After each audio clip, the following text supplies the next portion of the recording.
Do you know those movies that just get stuck in your head and you wish you could get more of them and you wonder and wonder why we haven't gotten follow-ups years later? I have quite a few of those movies that bounce around in my brain. And today, I want to give you guys 5 sequels we have to see.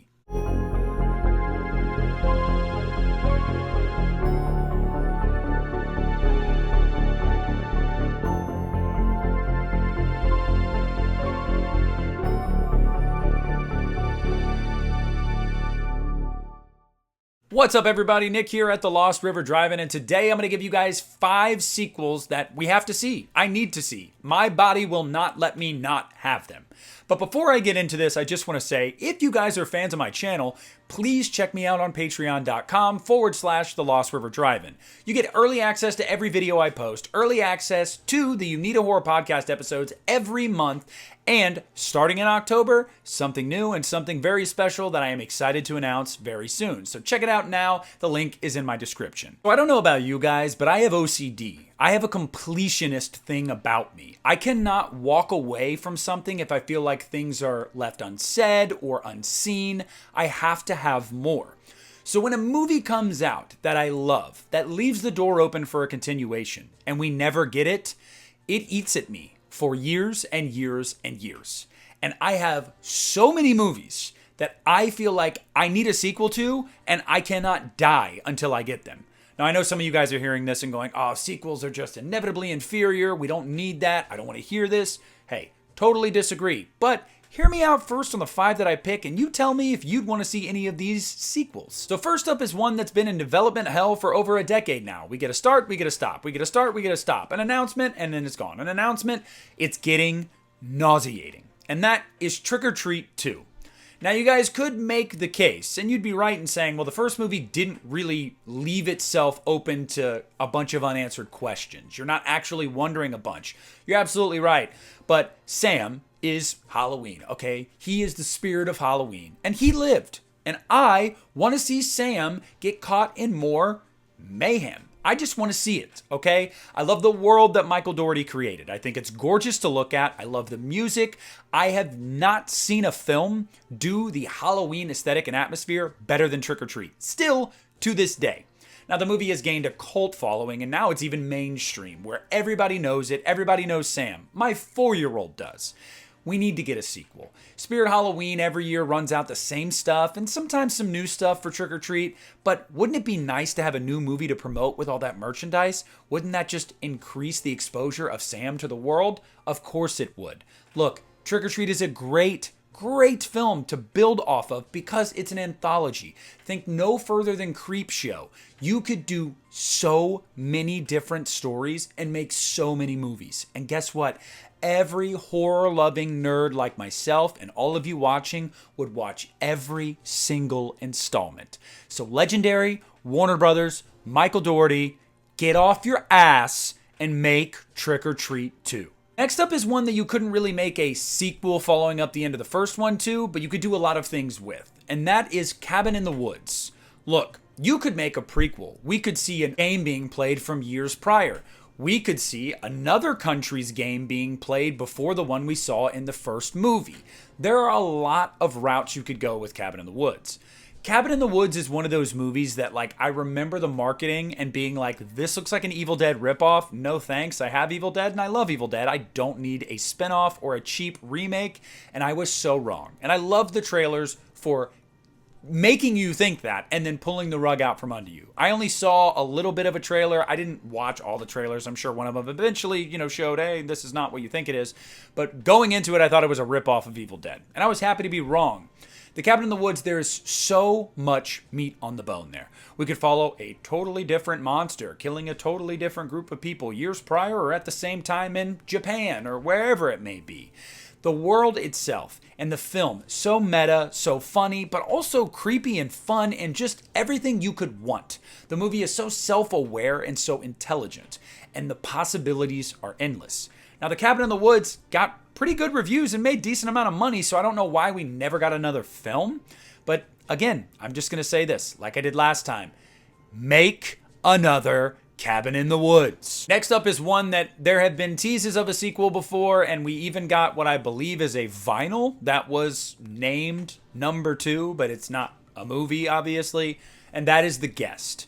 Now, this is definitely more of a thriller action movie, but horror fans eat this movie up, and for good reason. The aesthetic, the music, the references, the cast, it's just kind of all intertwined. Look, I'm just telling you guys right now, I love Adam Wingard. I absolutely love Adam Wingard, and I think The Guest is probably his best film. It is the film that I go back to the most. And no, it's not just because of the freaking silver shamrock masks, okay? I love the movie. I remember the first time I watched it being just so gripped by it. I could not believe how good this movie was. And I didn't catch it when it first came out. I streamed it like a year later on some website in the middle of the night after work. And I was like, oh my God, this movie is the tits. Like, so good. Why we haven't gotten a follow-up to it, I don't really know. I don't understand. Part of me thinks that it's really just Wingard not wanting to potentially tarnish the previous movie. And I can understand that to a degree. But at the same time, I don't. Because it's like, look, if you already did something great and people want more and you have an idea of doing more, do it. Like, you can do it. This isn't somebody taking over for you. Because then I understand, it might tarnish the legacy. No, it's you. Just come back and do it. Give us another one. Don't give us a vinyl or a comic or whatever you want to do. No, a movie. So Adam Wingard, get off your ass and give us The Guest 2. Next up is one that is only a couple years old, but I have to mention this because the movie really did blow me away in a lot of ways, and I can't believe we didn't get a sequel up to this point. And that's Hellraiser 2022. Look, you guys know that I'm a big Hellraiser fan. I love the series. I also know that it's kind of like the black sheep of horror franchises, and that's okay. I don't care. I love it, and you can't change my mind. Hellraiser 2022, there was a lot of potential there. And I think that's inarguable. Even for someone that may not have been a huge fan of it, there was a lot of potential there. And I feel like even the complaints that people had with that movie could be improved upon in a sequel. Look, you recast Pinhead and most people accepted it. You know, aside from the crybabies that like to bitch about everything and hide in their safe space because, oh no, woke, wah. Jamie Clayton came in and proved that other people can play Pinhead and it can work. It did not feel like an imitation of Doug Bradley, and I feel like that was the biggest hurdle to get over in order to prove that we could do Hellraiser still. The world building was great, the visuals were great, so much about the movie was really, really good, and I just don't know why we haven't gotten a sequel. Now, recently, I remember one of the writers saying that they are currently writing a follow-up to the movie, but again, it hasn't been greenlit, and so will it ever happen? I'm sure they could write a script. That doesn't mean it's going to happen, and we haven't heard any chatter on this in a couple years now, so it leads me to believe that, you know, Disney kind of dumped it on Hulu and they were over and done with it. And that's sad because it's a great movie, and I really, really want to see a sequel to it because Hellraiser is a franchise that doesn't need to languish. It can be theatrical and it can make money. Look at Evil Dead Rise. You dropped this on Hulu when you could have probably made close to $100 million had you put it out in theaters based off of the reviews alone. So again, I am sitting here begging you, 20th Century, Disney, whoever the hell, get off your ass and make Hellraiser 2. And the final sequel that I need is one that I feel like has kept me up so many nights. And that might sound dramatic, but if you're a fan of these two movies, you get it. You'll get it.